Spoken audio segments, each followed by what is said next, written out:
This is the Art Zone. Art Zone is a video document of the arts and artists of Metro Rockford.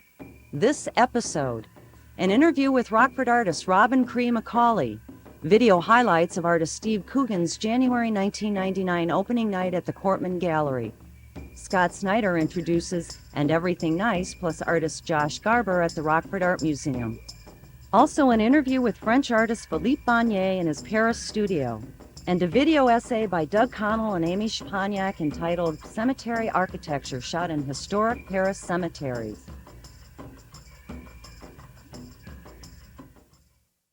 Hi, I'm Doc Slavkowski, and this is the Art Zone. We're coming to you from J.R. Kortman Center for Design downtown in the heart of Rockford's Cultural District.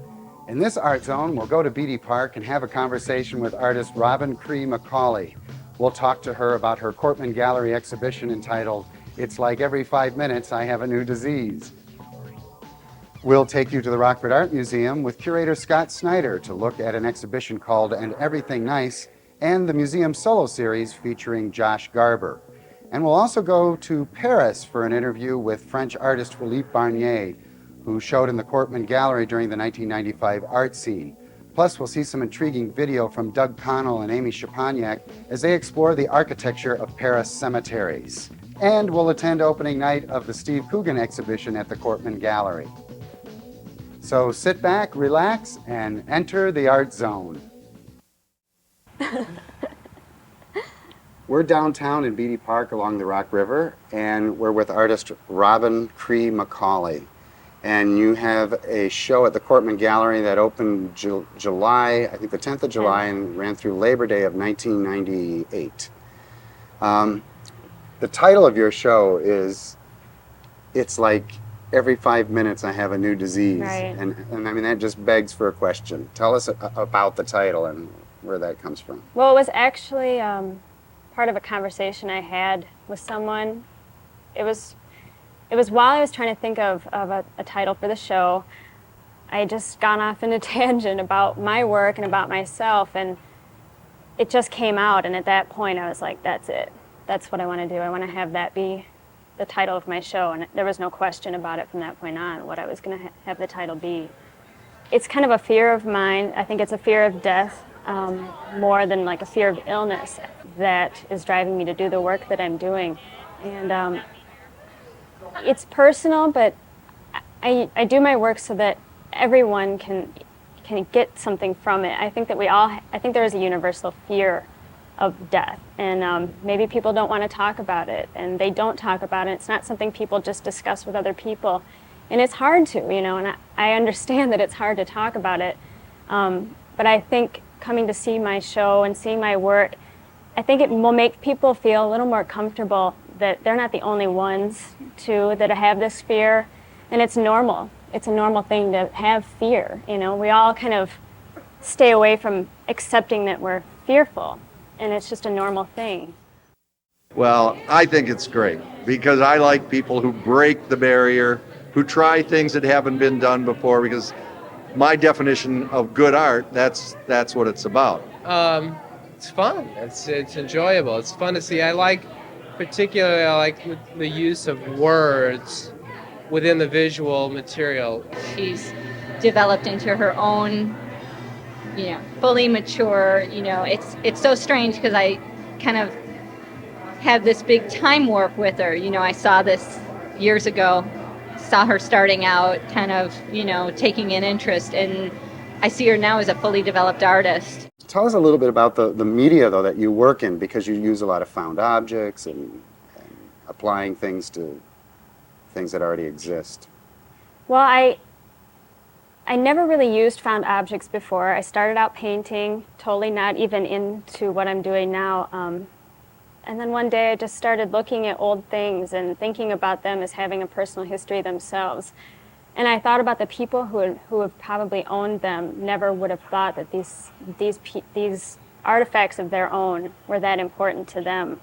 Well, I used some of my grandparents' actual stuff that's passed down through the generations of mine to get that point across. I actually used the real pieces of like my grandmother's hairs in one of the pieces. It's more like my preservation of her, the memory of her It's my way of knowing her. Like the intimate part of working with her hair to me was my way of getting to know someone in my family who is a part of me that I had never met. Your parents are both artists. Your dad is Robert McCauley. He's the art department at Rockford College. Your mom's an accomplished artist, Marlene McCauley. And now here's another McCauley. And there's just the three of you in the family, too. And you're all in the arts together. So you grew up with art objects around the house. What was that like? Well, I think growing up with it, it was just so normal that I didn't see it as something special that other people probably could see that it would be an advantage to me. It wasn't anything unusual. It wasn't something that was, I guess I probably could say it was taken for granted at a young age. You just do. You're actually like drug around to all the, art openings, and you don't want to go, and you have to, So I think that maybe that pushed me away from wanting to be an artist. I think it was just, I had been around it my whole life, and it just didn't seem like something I wanted to do. But I just couldn't ignore it, and this is what happened. Do you think it's genetic? Oh, I do, definitely. Really? That's yeah, kind of in your It's in your innate. system. It is, for sure. Obviously, you don't live at home anymore, but when you are with your folks, do you sit around and talk about art? Yeah, we do now. My mom and my dad both sit down, and we actually do talk about it. And I'm interested in what my dad's working on. I go out to his studio. He's excited to show me because I can actually appreciate it more now. And I think it also helps getting ready for graduate school, that we can actually sit down and start talking about like where I'm going with my work. It's nice to have someone to talk to That about this, understand that too. understands. Back to your work again, though. How do you see yourself working in the future? Like using found objects? Do you think you'll go back to painting, or just a question? I'll never about go me. back to painting again. It's just something that it's not interesting to me. I can't get my message, the feel. It's not a personal thing for me. With the work I'm doing now, it's just real hands-on. Working with beeswax is it's just a personal substance too. I think everybody works with things differently, but painting just is not something that I relate to. I see myself going in the same direction I'm going. Found objects and words, text is a really big part of my work. It's very important to me. So I'll continue. How would you like people to react to your work? What would you, let's say you come up to the gallery some night, sort of just sitting there, no one knows that you're the artist, and you hear people talking. What would you like to hear them say? Well, I have come up there a couple times, and I've seen people interested. I think it's different for people to read alongside of the work, because the writing is incorporated with the work. I see people reading it a lot. It kind of flows, and people, I think, want to continue reading it. I've seen people walk all the way around the whole thing, which is pretty unusual, just for like a setting where people are sitting and being social. I think it's pretty unusual that somebody would, walk around it. I just want people to have some sort of reaction. I'm not looking for, I want everybody to like it. I want everybody to feel comfortable around it, because if you do feel comfortable, that's normal, So anything. Walk away, it generates some sort of conversation between two people or a group at a table. That's fine. I don't even want to know what about, but as long as it's generating some sort of discussion and making people think, that's important to me.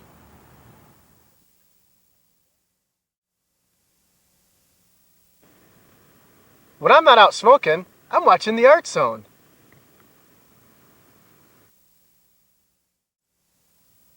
Hi, this is Scott Snyder, curator at the Rockford Art Museum. We have two new exhibits currently on display.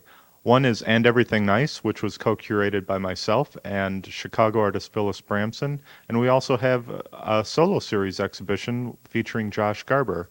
And let's now go to the opening and talk to the artists.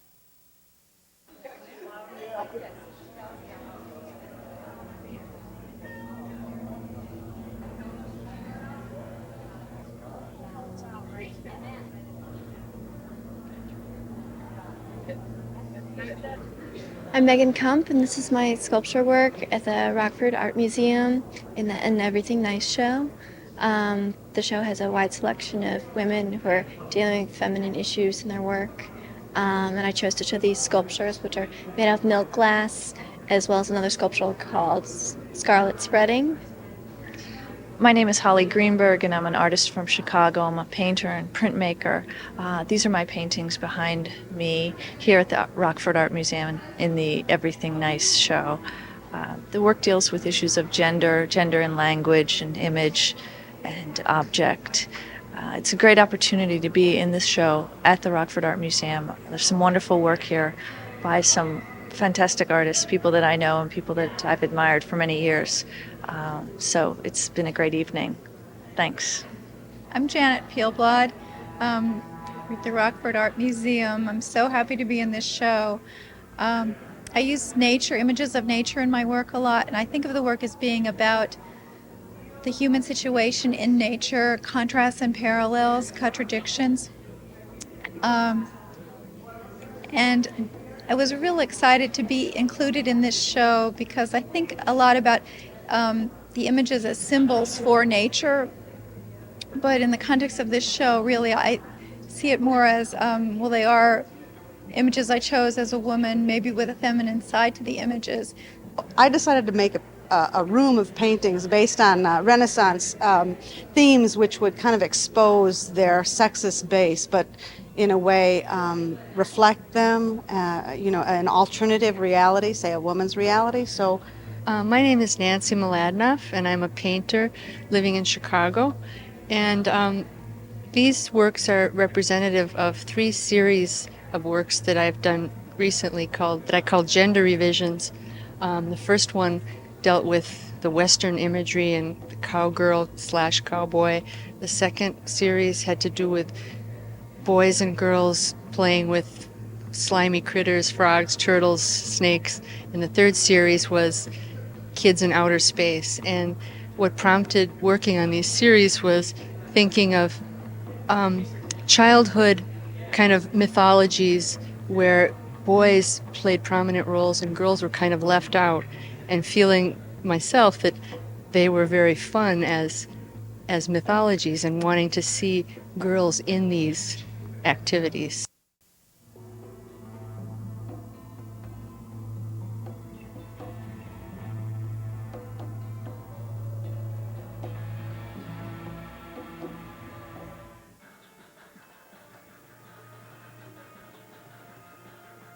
And the whole gist of my work is that I use a lot of forms, techniques that are very repetitive to make up one form, like this piece right here, where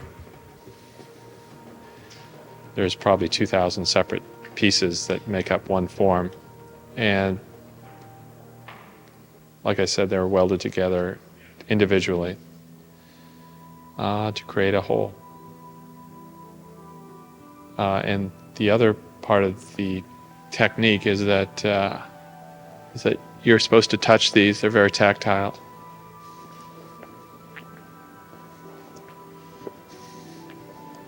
This is another form that I made that is also very tactile, and that's part of the my general technique of using repetition of individual elements to make up one form. Like this, it's all throughout my work. This is not as organic as my other pieces. This is much more linear, but still it has that idea of repetition. And through the repetition, there's the feeling of meditativeness. These are more open. You can see through them, you can look through them. This, like the aluminum pieces, are made of several different individual elements that make up a whole. Unlike the aluminum, there's no density, but there is a line, a linear quality, where your eye follows the linear quality from one point to the other. And they're based on the idea of infinity, where it doesn't stop and it doesn't end. But the dense pieces are more conclusive that way. They definitely have more of a finishing point. They always have that repetitive motion that takes your eye from one point to the other very slowly. And the whole idea of the detail is it takes your eye from the bottom to the top. Now you say it. If I was in the United States. If I was in the United States, I would watch the Art Zone. I would watch the Art Zone. The Art Zone. And then look at the Art Zone. Art Zone. Art Zone. Art Zone. No, l'art. L'art. The art. Zone d'art. Art Zone. Zone of art. The Art Zone returns to Paris to shoot a couple of segments for the show. First of all, producer Doug Connell is here with Amy Szczepaniak, shooting some of the historic cemeteries for a segment on the architecture of cemeteries. And while we were here, we thought we'd pay a visit to Philippe Barnier, who participated in the Rockford art scene in 1995 at the Kortman Gallery. So now let's go to the studio of artist Philippe Barnier. Allons-y.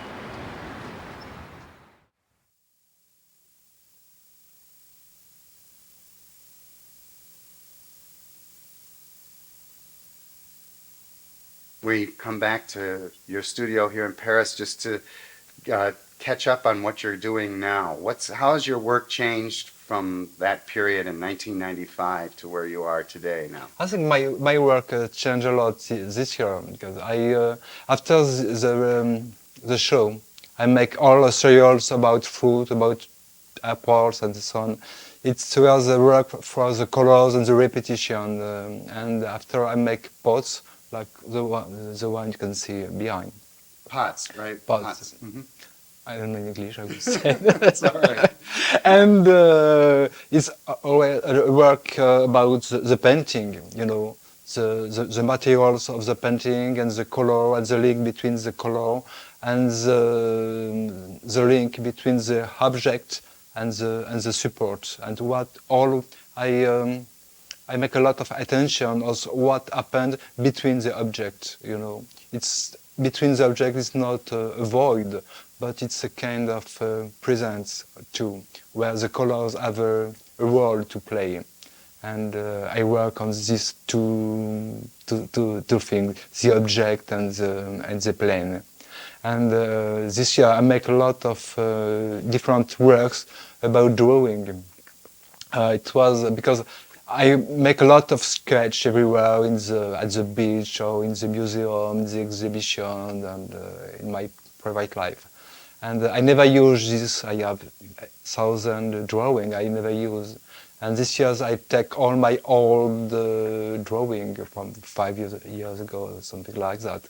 And I make some interpretation of this drawing with charcoals and acrylic. I make the drawing with the models, you know, and some different drawing and one big. And after I use this drawing for the travail of the painting. So and sometimes the final result, the final painting or work can be very different. And sometimes I interpret the body and.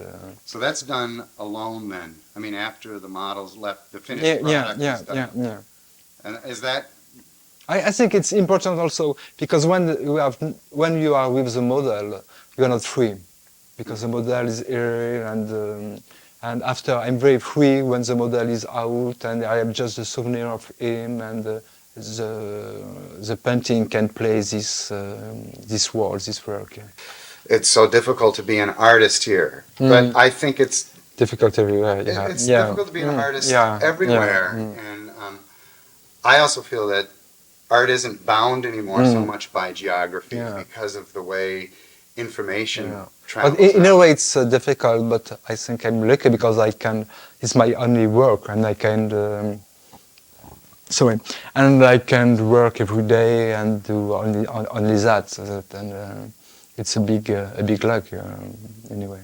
It would be hard to pinpoint exactly how you would classify your work. I mean, how do you say? Do you consider your work contemporary or modern art, or?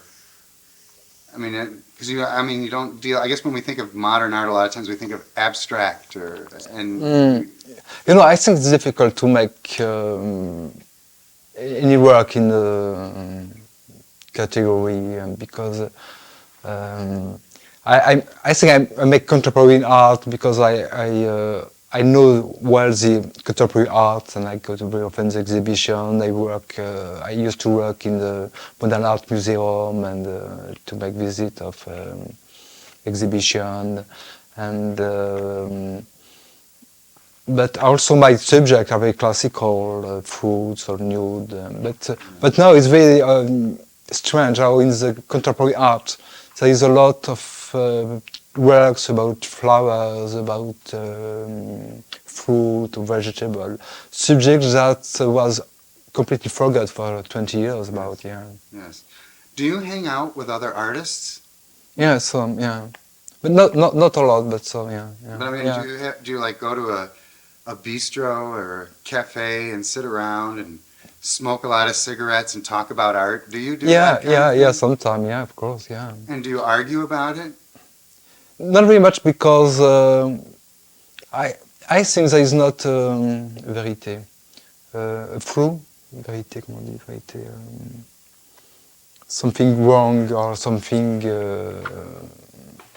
vérité, comment ça se dit? True. There is not a true in art, and I think everyone has this one true, and the arts makes this one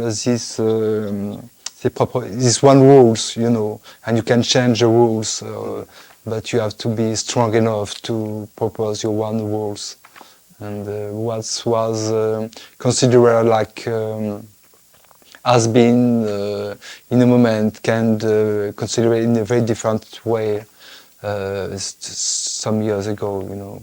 And now in France there is a great debate about the modern art and the contemporary art, and when you see some work of the 20s, it could be completely contemporary, you know. It's. Do you consider? I don't think. I think perhaps in this century, the arts don't progress so much, because I think all was made in the 21st years of the century. Now there is a lot of arts dealing with electronic video. There's a lot of video art and installations that I'm not so much interested in it, and my problem is with the painting. You know, I want to make painting, and in exhibition I like to see painting and not tape. Because with the painting you can't deal with the time with your one manners. What you can do with the tape, it's a time that you have to follow. It's not your one time. And you mean this like sense of permanence? You mean as far as a painting being something that stops? Yeah, yeah. You can stop the time with the painting, and you can stop the time with tapes. And now, here is a video essay by Doug Connell and Amy Szczepaniak entitled Cemetery Architecture, shot in historic Paris cemeteries.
Steve Coogan made his Rockford debut as an artist at the Kortman Gallery in January 1999 with an exhibition entitled Mythographs. As a young boy, Coogan was fascinated with comics and superheroes, which led to his interest in Greek and Roman mythology. He uses mythology in his work as a means to an end. Metaphors are more powerful than logic, so he lets the images speak for themselves.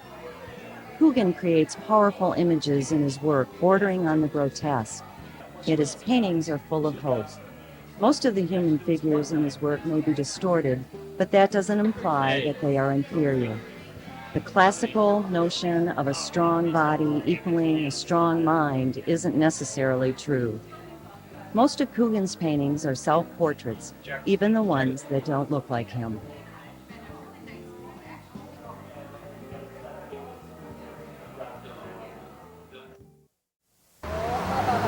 The Art Zone is back in Paris to shoot a couple of segments for the show. First of all, producer Doug Connell is here with Amy Szczepaniak to, I think that's a little distracting. Tape it, get it. All right, get it. Look at me!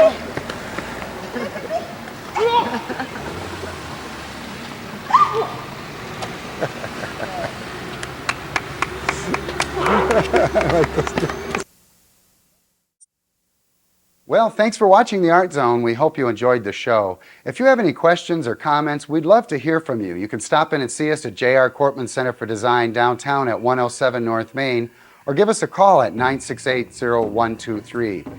And now, under the closing credits, we're going to see some footage of the Rockford Art Museum's exhibitions of Bo Bartlett and Cheonae Kim. Oh, thanks for watching the Art Zone.